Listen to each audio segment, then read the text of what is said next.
అతనికి కోపం ఎక్కువ, ఆవేశం ఎక్కువ. ఎందుకంటే బహు బలవంతుడు, అంతేకాదు అన్ని విద్యలు నేర్చుకున్నవాడు. ఓవర్ కాన్ఫిడెన్స్, ఏమైనా చేయగలను అనేటటువంటి తత్వము. ఈరోజు మనలో ఎవరికైనా ఓవర్ కాన్ఫిడెన్స్ ఉందా? నేనేమైనా చేయగలను, ఏమైనా సాధించగలను అనే ఓవర్ కాన్ఫిడెన్స్, పొగరబోతుతనము, కోపము, ఆవేశము, కండబలంతో, గుండె బలంతో ఏమైనా సాధిస్తా అనేటటువంటి మూర్ఖత్వము నీకుందా? అయితే బైబిల్లో ఒకడున్నాడు అదే మూర్ఖత్వం కలిగి. తన ప్రజలైనటువంటి ఇశ్రాయేలీయులు 400 సంవత్సరాలు బానిసలుగా ఐగుప్తు దేశంలో నివసించవలసి ఉంది. దేవుడు శాసించాడు, అబ్రహాముకు చెప్పాడు. 40 సంవత్సరాలు ఫరో ఇంట్లో ఉండి సకల విద్యలు నేర్చుకొని యుద్ధం చేయగలిగినవాడు, మాట నేర్పరి, సకల విద్యలు నేర్చుకున్నవాడు, మహాజ్ఞానాన్ని పొందుకున్నవాడు, దేవుని సమయం కోసం కనిపెట్టకుండా, దేవుని చిత్తాన్ని తెలుసుకోకుండా, కండబలాన్ని, బుద్ధి బలాన్ని, గుండె బలాన్ని ఆధారం చేసుకొని ఒకరోజు ప్యాలెస్లోంచి బయటికి వెళ్ళి ఐగుప్తీయుడు హెబ్రీయుని కొట్టడం చూశాడు. కోపంతో రగిలిపోయాడు, ఆవేశంతో రగిలిపోయాడు. వెళ్ళి అమాంతంగా ఐగుప్తుడిని చంపి పడేశాడు, మర్డర్ చేసి పడేశాడు. ఓ అంతకుడిగా అవతరించాడు. ఓ అంతకుడు అనుకున్నాడు. తాను చేసినటువంటి ఈ పాతకము బయటపడదు అనుకున్నాడు. మనలో కొంతమందికి అదే ఆలోచన, అదే తలంపు. నేను చేసిన తప్పు బయటపడదు, నేను చేసిన పాపం బయటపడదు, నేను వేసిన వేషాలు ఎవరికీ తెలియదు, నేను చేసిన మోసాలు ఏ ఒక్కరు కనిపెట్టలేరు, ఎందుకంటే నేను బహు తెలివిగా తప్పు చేస్తున్నా, ఎవరి కంటా పడకుండా, ఎవరికి తెలియకుండా బహు జాగ్రత్తలు తీసుకుంటున్నా అని నువ్వు అనుకుంటున్నావు. కానీ అది ఒట్టి మాట. ఐగుప్తుని చంపేసి అడు చూశాడట, ఇడు చూశాడట, ఎవ్వరూ లేరట, చంపి పడేశాడట. అంతేకాదండి, ఇసుకలో పూడ్చి పడేశాడు అనుకుంటున్నాడు. ఎవ్వడికి తెలియదు. నేను చేసిన ఈ పాతకము, నేను చేసిన నరహత్య ఎవరికి తెలియదు అనుకుని చెప్పి చంపేసి సమాధి చేసి పడేశాడు. కానీ మరుసటి రోజే ఫరోకి తెలిసిపోయింది, మోషే ఒకడిని, ఐగుప్తుని చంపేశాడని. 24 గంటలు గడిచిందో లేదో మోషే చేసినటువంటి ఆ నరహత్య బయటపడిపోయింది. మర్డర్ ఎక్స్పోజ్ అయిపోయింది. నువ్వు చేసే పాపము, చేస్తున్న పాపం ఎంత తెలివిగా దాచిపెట్టినా ఖచ్చితంగా అది నిన్ను పట్టుకుంటుంది, పట్టిస్తుంది. అనుకున్నాడు, చంపేశా, కప్పెట్టేశా, ఎవరికి తెలీదు. మరుసటి రోజే చూడ్డం ఏమైందో. నిర్గమకాండము 2వ అధ్యాయము. ఓ సంవత్సరం బయటపడిందా?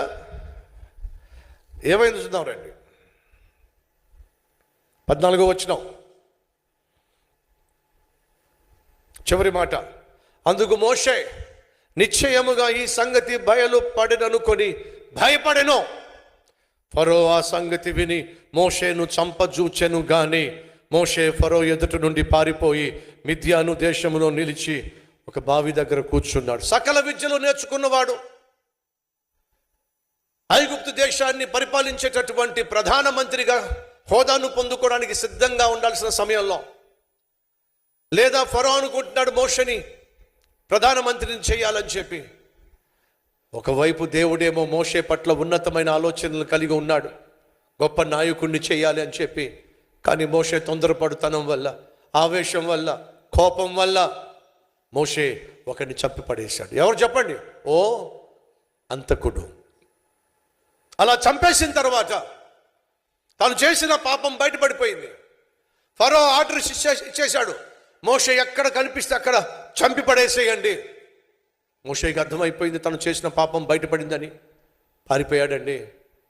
తన కోపం వల్ల, ఆవేశం వల్ల, ఆగ్రహం వల్ల అమ్మకు, నాన్నకు, అన్నకు, అక్కకు, అందరికీ దూరం అయిపోయాడు. అనాథగా అరణ్యంలో మిగిలిపోయాడు. సంవత్సరాలు గడిచిపోతున్నాయి. మోషే జీవితంలో ఎదుగు లేదు, బొదుగు లేదు. మహావిద్యలు నేర్చినవాడు వెళ్ళి పనివాడిగా గొర్రెలను కాచుకుంటున్నాడు. నిరాశ, నిస్పృహ. సంవత్సరాలు గడిచిపోతున్నప్పటికీ తన జీవితంలో ఎటువంటి మార్పు రాలా. ఈరోజు మన మధ్య ఎవరైనా ఉన్నారా? నీ కోపం వల్ల, నీ ఆవేశం వల్ల భార్యను దూరం చేసుకున్నావా? భర్తను దూరం చేసుకున్నావా? బిడ్డల్ని దూరం చేసుకున్నావా? నీ కోపం వల్ల, నీ గర్వం వల్ల, నీ గుండె బలము, నీ కండ బలము దాన్ని నమ్ముకొని, నీ అందాన్ని, నీ ఆకారాన్ని, అధికారాన్ని నమ్ముకొని ఈరోజు అస్తవ్యస్తమైనటువంటి స్థాయికి చేరావా? అందరికీ దూరం అయిపోయావా? ఆర్థికంగా చితికిపోయావా? అనాథగా మిగిలిపోయావా? అడ్రస్ లేకుండా ఈరోజు ఒంటరిగా అందరికీ దూరమై జీవిస్తున్నావా? మోషే ఓ హంతకుడండి, అందరికీ దూరం అయిపోయాడండి, అనాథగా మిగిలిపోయాడండి, అరణ్యంలో జీవిస్తున్నాడండి, అధోగతి పాలైపోయాడండి. అటువంటి సమయంలో పరలోకము నుండి దేవుడు దిగొచ్చాడండి. ఓ అంతకుణ్ణి, అద్భుతమైన నాయకుణ్ణి చేయడానికి దేవుడు మోషేను వెతుక్కుంటూ ఆ అరణ్యంలోకి దిగొచ్చి, మోషే మోషే, ఓ అంతకుణ్ణి వెతుక్కుంటూ వచ్చిన దేవుడండి నేను ప్రకటిస్తున్న నా దేవుడు. ఆనాడు అడ్రస్ లేకుండా అరణ్యంలో నిరాశ, నిస్పృహతో నలిగిపోతున్న మోషేను దేవుడు వెతికాడండి. మోషే మోషే,